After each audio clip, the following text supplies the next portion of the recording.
kuna mikono ambayo imetoboka. Kuna baadhi ya watu wana mikono iliyotoboka. Anapata fedha lakini fedha haiwezi kukaa. Nikakutana na mtu mmoja alikuwa ananipa story hapa juzi, ananiambia sielewi fedha inapita wapi, lakini anapata hela mtu huyu, analipwa mshahara mtu huyu, lakini haelewi ile fedha inapita wapi.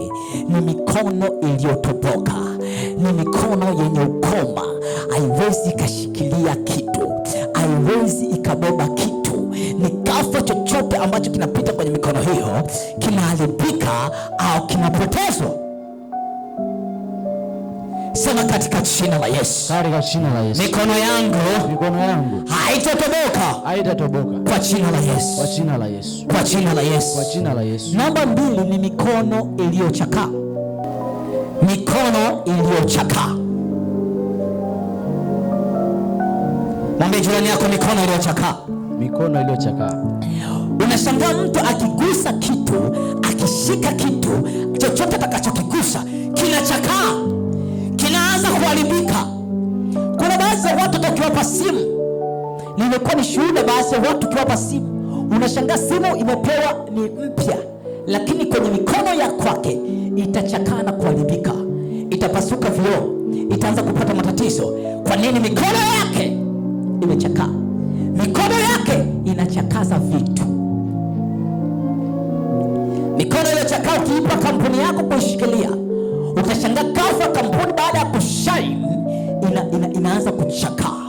Baada ya mauzo kupanda, ni mauzo yanaharibika. Ni mikono iliyochakaa. Sema katika jina la Yesu. Katika jina la Yesu. Mikono yangu haitachakaa.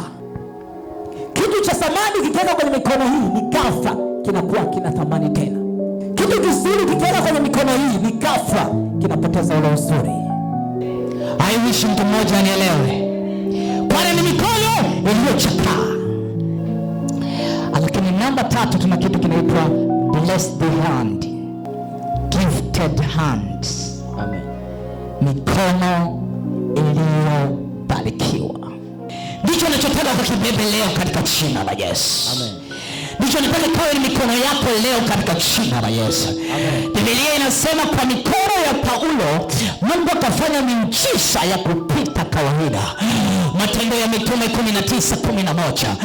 Ni mikono ya Paulo, lakini Mungu anafanya extraordinary miracles. Mungu akafanya vitu vya kushangaza na vya ajabu kupitia mikono yako katika jina la Yesu. Chochote utakachokikamata na kukigusa, hata kikabadilike, hata kikawa kina matokeo, hata kikasalishwa katika jina la Yesu. Biblia yangu inaniambia katika Mwanzo 26, ukienda kusoma habari za Isaka, Biblia inasema Isaka alipanda mbegu kwa mikono yake katika mwaka ule. Biblia yangu inasema akapata kipimo kimoja kwa vipimo 100. Mungu akambariki kupitia mikono yake. Ilipanda kwenye ardhi isiyofaa, lakini mikono yake ni blessed hand. Ni mikono iliyobarikiwa. Ni gifted hand. Ni mikono ambayo imebeba zawadi. Shamame tu, Biblia yangu inasema alivyopanda kipimo kimoja akavuna vipimo 100.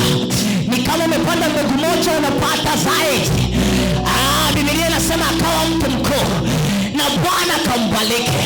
Shida sio biashara unayofanya, shida sio kazi unayofanya, shida ni mikono ambayo inaifanya hiyo biashara, shida ni mikono ambayo inaishika hiyo kazi, shida ni mikono inayofanya hiyo kilimo, shida ni mikono hiyo.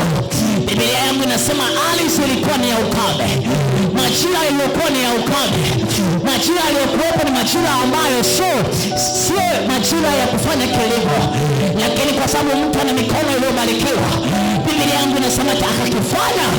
Shele blessing ya Bwana ikaingia, mazao yakastawi, akavuna vipimo 100 kwa kipimo kimoja, akawa mtu mkuu, atakuwa mtu mkuu sana.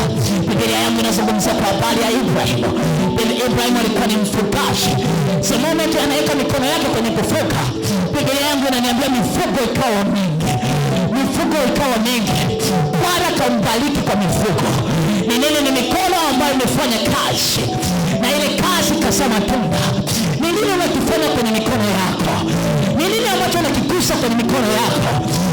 Mchana wa leo nimekuja kuibadilisha mikono ya kwako kwa a blessed hand, kwa a gifted hand, kwa ni mikono iliyobarikiwa, kwa ni mikono ambayo kigusa chochote kinabarikiwa. Amen.